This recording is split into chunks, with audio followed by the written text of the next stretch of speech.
This is Play 4th. Today we're going to be talking about the DM screen from Wizards of the Coast for Dungeons & Dragons 5th edition. I'll be going into more details about the panels and stuff like that once we get into it.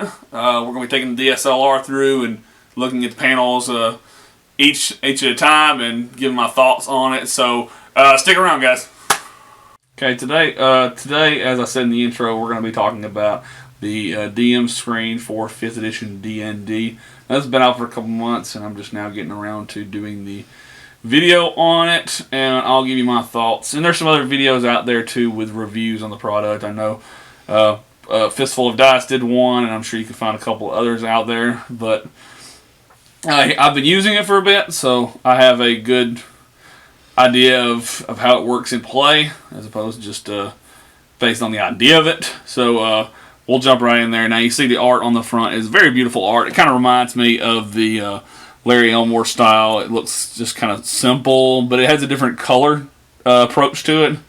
I will open it up though and show you though. It's kind of poorly done art. I should have really thought about it more clearly, but essentially the picture shows a bunch of people fighting a dragon, but the dragon is, I got one panel that won't stay open, but the dragon is fighting the worst party ever. The rogue is in the front. The fighter's in the back. You would think he'd be watching the rear flank, but no, he's not even looking at the kobolds. This is just the worst laid out party ever. They would be dead against this red dragon. But, so art direction, besides the actual picture itself, it's beautiful, but we'll jump into the actual panels on the screen. So we're going to set it out just like you would if you were going to have it at your table. Hopefully you guys can see it okay. It's a beautiful piece. I mean, I'll say that straight up front. It's a beautiful piece.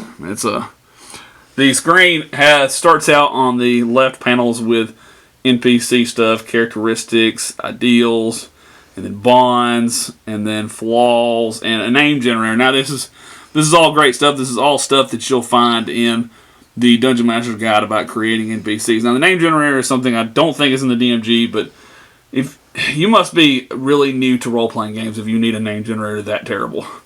So you can go online and find like others like Don John and stuff like that. Just type, D&D or fantasy name generator, and you'll get 20 links. So yeah, but this whole panel is pretty good stuff. I get what they're doing here. They're trying to focus on the 3 pillars, which was exploration, combat, and interaction. They're trying to focus on interaction here with these 3 panels, but the pictures though, we got zoomed in now on. Pictures take up a large portion of the inside of this screen here. I would say it's nearly a quarter of the screen if you look at the top edge too, combined. Yeah, if you look at the top edge too, right, it's nearly a quarter of this page almost. Like if you were going to split into sections, that's a quarter of the page nearly. And that's just, I find it hard to believe they didn't put something else there that you could have used.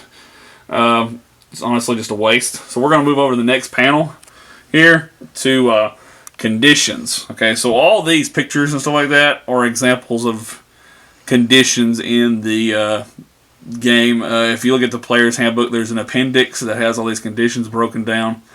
But they're in the book here too. It also has some of the same kind of artwork and stuff that it has in the player's handbook when it's talking about the conditions. Once again, a lot of wasted screen. They could have done something much more with. So yeah, we'll just keep moving on over across the conditions. As you see, more artwork and more wasted space.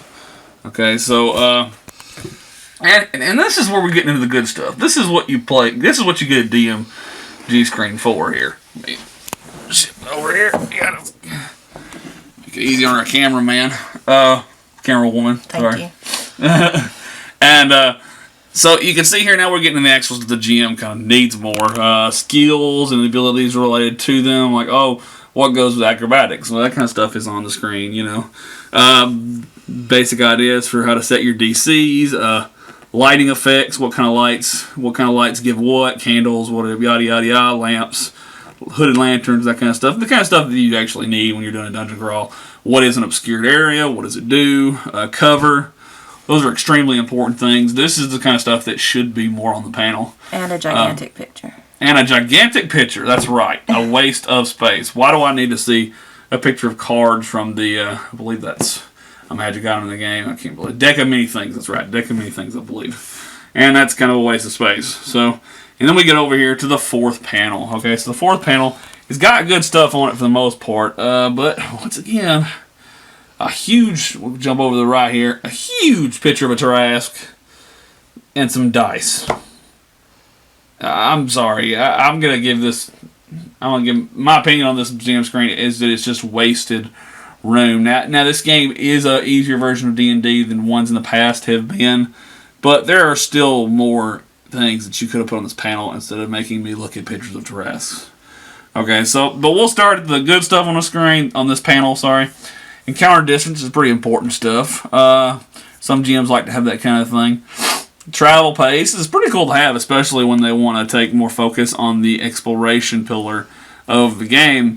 And damage by level and severity. This is really good if you're just throwing together and ad-libbing a trap or something like that. Then you can know, okay, what kind of damage should I make this thing do? You know, what kind of what kind of check could it be to find it and that kind of stuff like that. So this helps you. This is great right here. This is also good if you're creating monsters on the fly. That's a good thing too. So, and then something happens. That could be fun for GMs who are completely doing random dungeons, and they don't know what their next room is, or if they just want to say roll this once per session to have something fun happen. They can even use that to fuel a session in the campaign. But it's something you could roll before the table and before you have the screen out. I don't see why it's on there. Quick finds, this is pointless. This is pointless.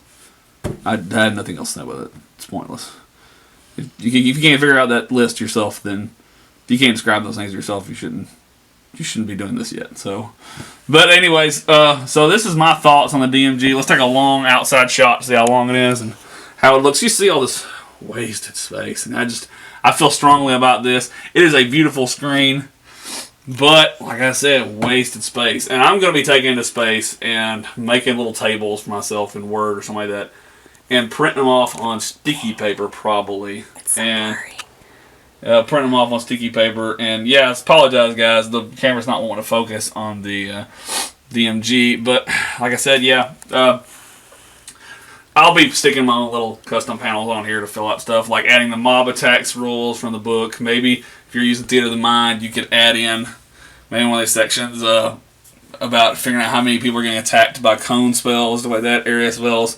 Because so that when you're using Theater of the Mind, you don't have to figure all that stuff in your head or look at the book. That's the kind of stuff you want on the screen. Maybe even your own party's difficulties, like for encounter budgets, you can have on the screen for your party's level, and you can just reprint it, stick it on the screen every level. Things like that over just empty. And maybe that's what they designed it for. Maybe they had intended to leave it with pictures and art so you could put your own things there. Maybe that's what their intention was. But I think that's giving them more credit than they deserve. So I would have done a quick loot. Yeah, quick loot thing wouldn't have been bad either. Yeah, so you could have had some of the percentiles for magic items or something like that in this big section, You could at least tell the GM which magic item table to roll on, so he can get started, and then he can pull out the book afterwards. Okay, well, thanks, guys.